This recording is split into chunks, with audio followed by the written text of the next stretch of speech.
다 함께 사도신경으로 신앙 고백하심으로 월요일 새벽 기도회를 하나님께 드리겠습니다. 나는 전능하신 아버지 하나님, 천지의 창조주를 믿습니다. 나는 그의 유일하신 아들, 우리 주 예수 그리스도를 믿습니다. 그는 성령으로 잉태되어 동정녀 마리아에게서 나시고 본디오 빌라도에게 고난을 받아 십자가에 못 박혀 죽으시고 장사된 지 사흘 만에 죽은 자 가운데서 다시 살아나셨으며 하늘에 오르시어 전능하신 아버지 하나님 우편에 앉아 계시다가 거기로부터 살아있는 자와 죽은 자를 심판하러 오십니다. 나는 성령을 믿으며 거룩한 공교회와 성도의 교제와 죄를 용서받는 것과 몸의 부활과 영생을 믿습니다. 아멘. 다 함께 찬송가 94장을 부르시겠습니다.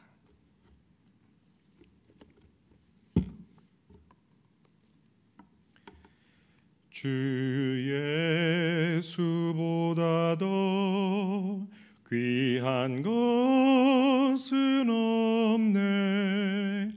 이 세상 부귀와 바꿀 수 없네. 영죽은 내 대신 돌아가신 그 놀라운 사랑 잊지 못해. 세상 즐거움 다 버리고 세상 자랑 다 버렸네. 주 예수보다 더 귀한 것은 없네. 예수 밖에는 없네. 주 예수보다 더 귀한 것은 없네. 이 세상 명예와 바꿀 수 없네. 이전에 즐기던 세상 일도 주 사랑하는 마음 뺏지 못해. 세상 즐거움 다 버리고 세상 자랑 다 버렸네. 주 예수보다 더 귀한 것은 없네. 예수 밖에는 없네. 주 예수보다 더 귀한 것은 없네. 이 세상 행복과 바꿀 수 없네. 유혹과 핍박이 몰려와도 주 섬기는 내 맘 변 원치 않아 세상 즐거움 다 버리고 세상 자랑 다 버렸네.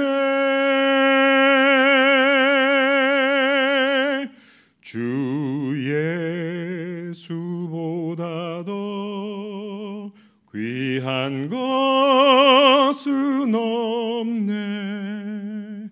예수밖에는 없네.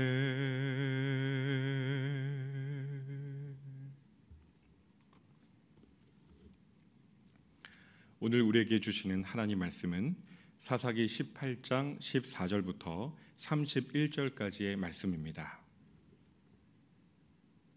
사사기 18장 14절부터 31절까지의 말씀을 저와 여러분이 한 절씩 함께 교독하시겠습니다.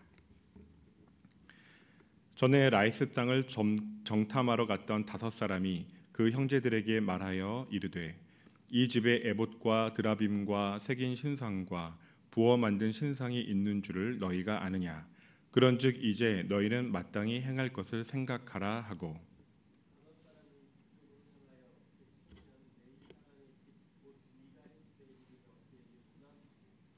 단 자손 600명은 무기를 지니고 문 입구에 서니라.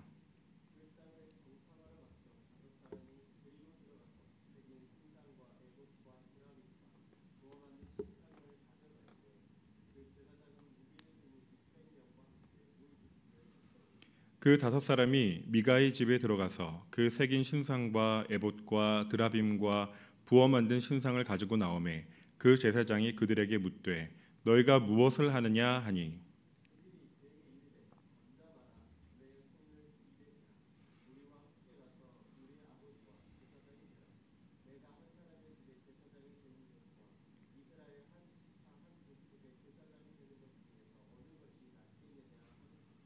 그 제사장이 마음에 기뻐하여 에봇과 드라빔과 새긴 우상을 받아 가지고 그 백성 가운데로 들어가니라.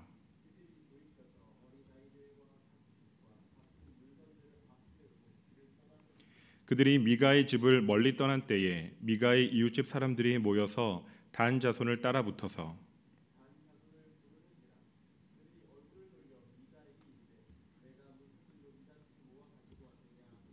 미가가 이르되 내가 만든 신들과 제사장을 빼앗아 갔으니 이제 내게 오히려 남은 것이 무엇이냐. 너희가 어찌하여 나더러 무슨 일이냐고 하느냐 하는지라.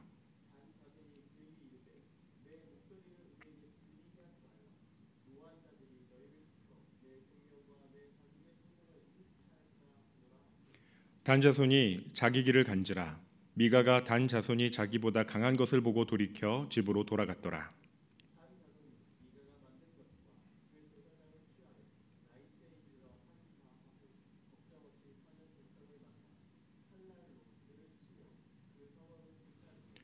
그들을 구원할 자가 없었으니 그 성읍이 베드르홉 가까운 골짜기에 있어서 시돈과 거리가 멀고 상종하는 사람도 없었음이더라. 단 자손이 성읍을 세우고 거기 거주하면서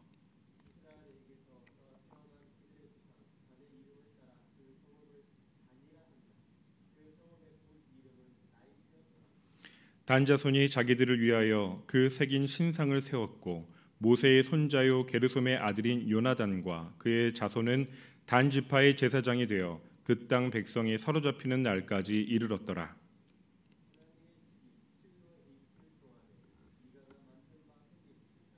단 자손에게 있었더라. 아멘. 나비 효과란 나비의 작은 날갯짓이 날씨의 변화를 일으키듯이 미세한 변화나 작은 사건이 추후 예상하지 못한 엄청난 결과로 파급되어 나타난다는 것을 의미하는 표현입니다. YTN 사이언스 보도 기사를 찾아보게 되었는데 미국의 기상학자인 로렌츠가 1961년 컴퓨터 시뮬레이션으로 기상 변화를 예측하면서 초기 값으로 0.506127 이렇게 6자리 대신에 소수점 넷째 자리 이하 0.000127을 제거하고 넣었을 때 완전히 다른 기후 패턴이 나타난 것, 그것을 발견하고선 적용한, 처음으로 이야기한 사람이 되었습니다. 1972년 미국 과학진흥협회에서 주최한 강연 제목은 다음과 같았습니다. 브라질에서 나비가 날갯짓하면 텍사스에서 토네이도가 일어날까? 그래서 바로 나비 효과의 기원이 되었죠. 남반구 대륙에 있는 나라인 브라질에서 날갯짓한 그 나비의 한 번의 날갯짓이 북반구에 있는 미국의 텍사스에서 엄청난 토네이도를 일으키는 그런 기류에 영향을 줄 수 있는 그런 결과를 낳았다는 것이죠. 새나 벌이 아니라 왜 하필이면 나비일까? 이 기사에서는 이렇게 출처를 설명하고 있었습니다. 1952년에 출간된 레이 브래드버리의 SF 소설 천둥소리라는 소설이 있는데, 거기서 보면은 중생대의 나비 한 마리 때문에 미래의 대통령 선거에서 결과가 뒤바뀌게 되는, 그래서 희대의 과격파 전체주의자가 당선이 되고 마는 그 이야기 설정에서 따온 것이라는 추정을 하고 있었습니다. 오늘 본문은 영적인 타락의 나비 효과에 대해서 묵상하게 합니다. 즉, 작은 죄와의 타협이 점차 뿌리를 내리고 싹을 틔우고 줄기를 키우고 마침내 그 타락의 열매를 주렁주렁 맺는 엄청난 파급 효과로 나타나게 되는 것이죠. 한 개인의 가치관의 혼란과 불신앙, 교만과 오만에서 비롯된 그 잘못된 기준에 의한 선택이 장차 시간이 흐르면서 엄청난 공동체 전체를 타락시키는 위기와 혼란을 가져오게 되는 그러한 결과를 보게 된다는 것이죠. 에브라임 산지에 살던 미가는 어머니의 은 1,100을 훔쳤다가 훔친 자에게 임할 저주 소리를 듣고 돌이켜서 두려워서 그 은 1,100개를 도로 어머니에게 가져옵니다. 그리고 어머니는 이 아들을 위해서 신상을 부어 만듭니다. 그래서 은 1,100개 전부를 갖다 바친 것도 아니고 은 200을 은장색에게 주어서 한 신상을 만들었습니다. 그리고 그 신상을 미가의 집에 두었습니다. 근데 이 신상을 드렸다는 표현이 나오는 앞선 내용에 보면은 여호와를 위하여 드렸다고 나옵니다. 혼합주의죠. 미가는 에봇과 드라빔을 만들고 그리고 자기 아들 중에 하나를 세워서 자기 집의 제사장으로 삼았습니다. 혼합주의의 끝판입니다. 우상을 여호와 신앙과 합쳐버렸고 또 제사장을 세우는 규례도 완전히 무시해버렸습니다. 완전 사사화된 신앙이라고 할 수가 있겠습니다.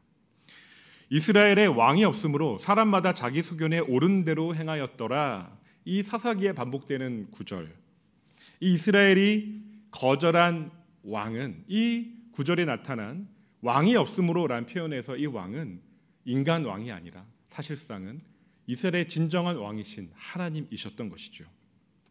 그들은 하나님을 왕으로 모시지 않았고 그분의 말씀의 기준을 떠나버리고 말았습니다.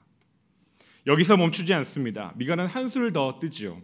베들레헴을 떠나서 거주할 곳을 찾고자 에브라임 산지로 들어오게 된 떠드리아 같은 그 한 명의 레위인 청년을 만나자 그가 레위인이라는 말을 듣고선 은열과 의복 그리고 먹을 것을 주겠다는 제안을 하고서 그 자기네 집안의 제사장으로 자기 아들을 대신하여 세웁니다. 그리고는 이렇게 말합니다. 레위인이 내 제사장이 되었으니 이제 여호와께서 내게 복 주실 줄을 아노라. 얼마나 어처구니가 없습니까?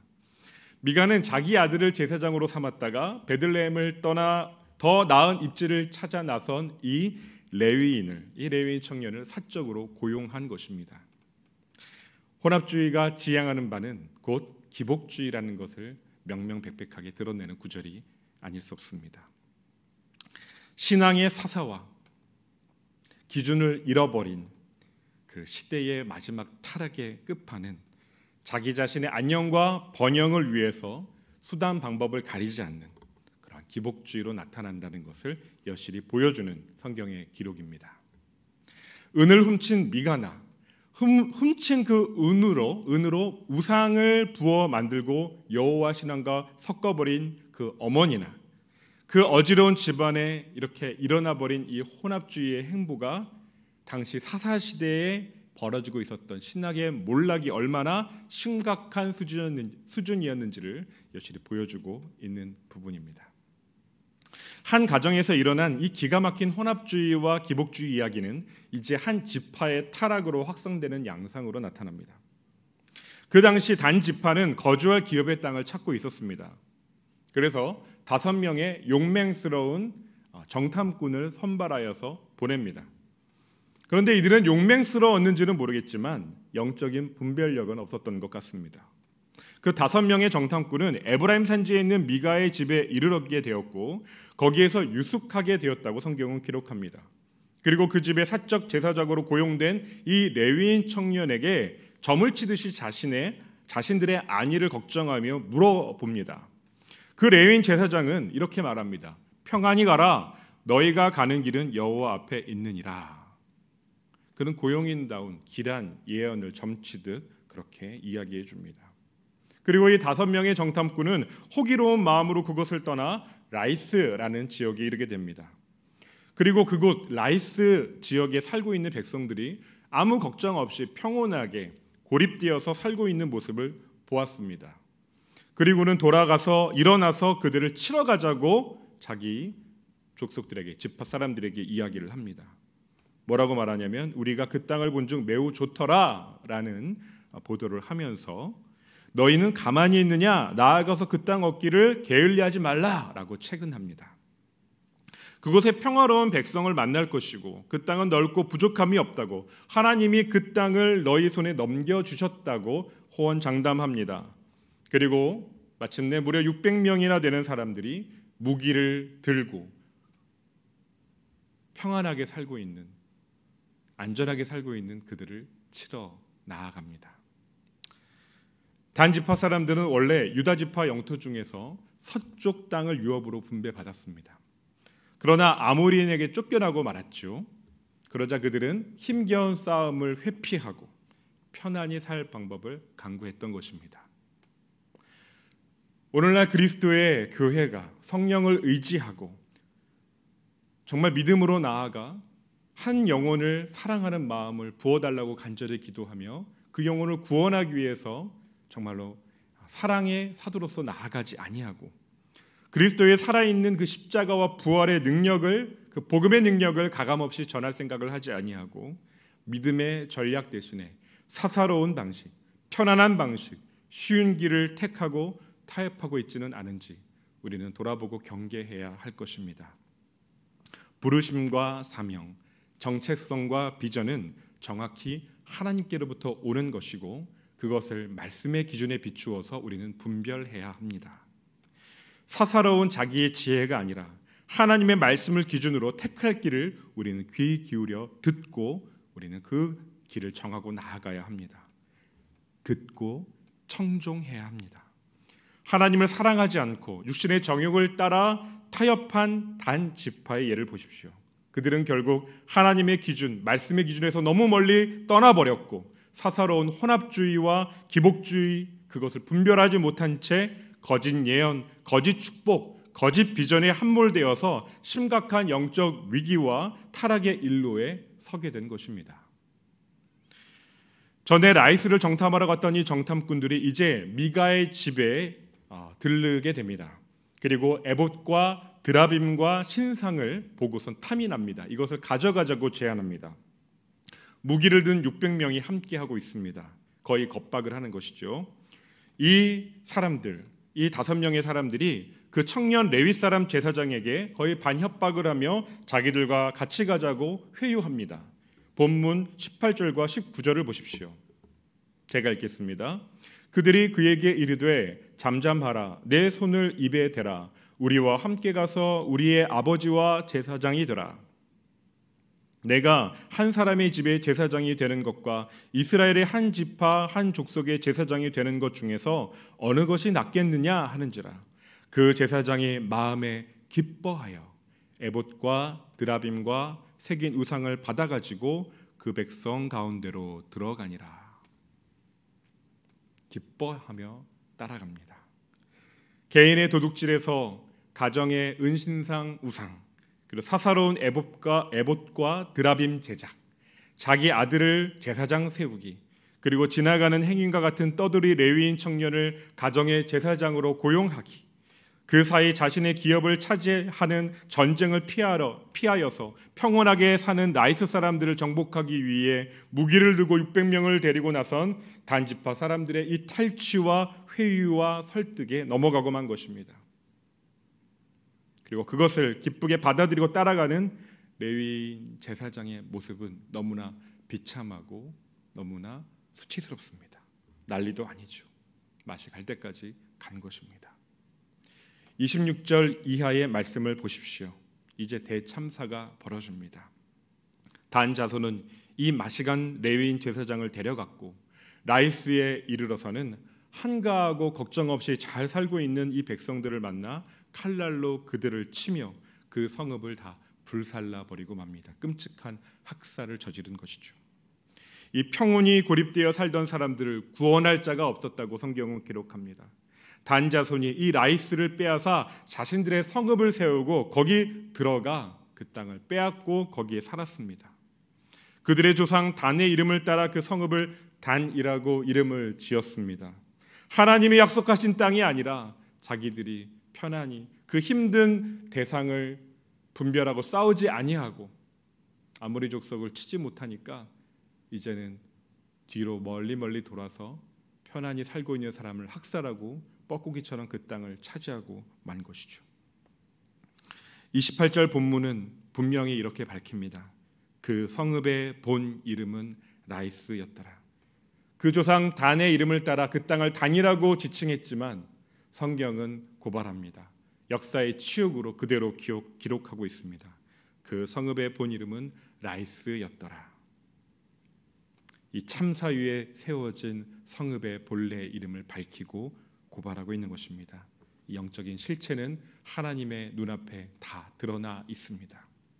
오늘 본문은 분명히 우리에게 경고하고 있습니다. 안일한 자세로 영적으로 깨어있지 않으면 반드시 위기가 찾아오고 작은 타협에서 시작된 그 교만은 마침내 개인뿐만 아니라 공동체 전체의 참상으로 기만과 거짓 위에 세워진 성읍으로 역사에 기록되고 만다는 사실을요.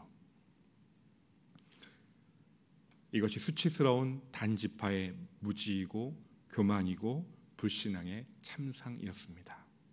성경은 말씀하십니다. 잠언 22장 6절에 보면 마땅히 행할 길을 아이에게 가르치라. 그리하면 늙어도 그것을 떠나지 아니하리라. 성경 153 올람 운동의 본질은 무엇입니까? 마땅히 행할 길, 그 옛적 길 올람길을, 그 진리의 길을 우리의 다음 세대에게 있는 그대로 전해주는 것이 아니겠습니까? 갈라디아서 5장 9절의 말씀입니다. 적은 누룩이 온 덩이에 퍼지느니라. 적은 것이라고 무시하면 안 된다는 것입니다. 이 적은 누룩이 온 덩이에 퍼지듯 우리가 허용한 작은 죄악과 이 교만이 온 가족과 공동체를 힘들게 하고 아프게 하고 병들게 하고 타락의 나비 효과로 치닫게 할 수 있음을 여러분 주의하고 기억하십시오.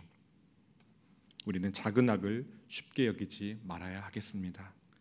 성령님의 도우심으로 늘 깨어서 영적인 전쟁 가운데 있음을 잊지 않고 영적인 싸움을 게을리하지 말아야 하겠습니다. 오늘이라 부르는 날 동안 말씀을 가까이 하고 진리의 기준을 분명히 세우며 은혜 안에 거하시는 한 날 되기를 바랍니다.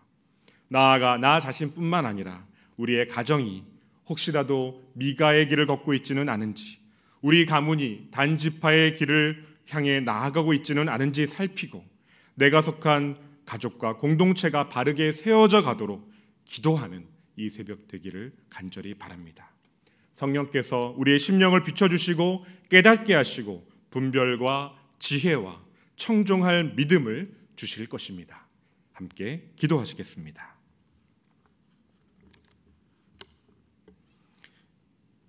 사랑과 공의의 하나님, 진리의 기준이 혼탁해져 가는 시절을 살아가고 있습니다.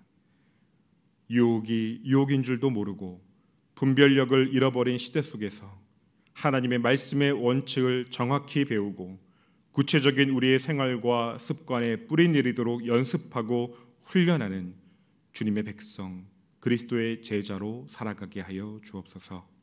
작은 죄와 타협하지 않고 영적 나비 효과를 기억하며 주님과 더욱 가까이 말씀과 기도 속에서 주님과 친밀한 교제가 약해지지 않도록 우리를 도와주시고 진리의 빛 안에 거하며 늘 깨어 기도하는 습관을 기르게 하여 주옵소서.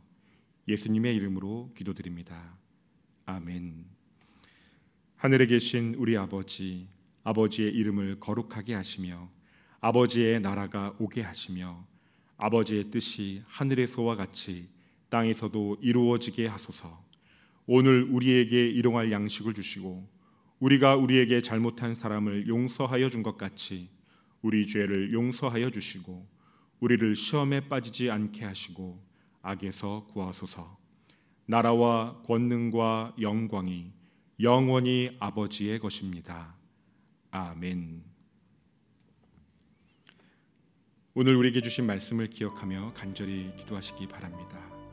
또한 우리 구미교회의 비전을 위하여 기도해 주시고 이 지역 사회를 위해 기도해 주십시오. 그리고 질병으로 고생하며 신음하는 교우들과 가족들을 긍휼히 여겨 주시고 치유 회복의 은총 주시도록 기도해 주시기 바랍니다. 그리고 각자 기도의 제목을 가지고 기도하실 때 우리 하나님께서 응답하시고 반드시 이루어질 줄 믿고 우리 간절한 마음으로 함께 기도하시겠습니다. 기도하시겠습니다.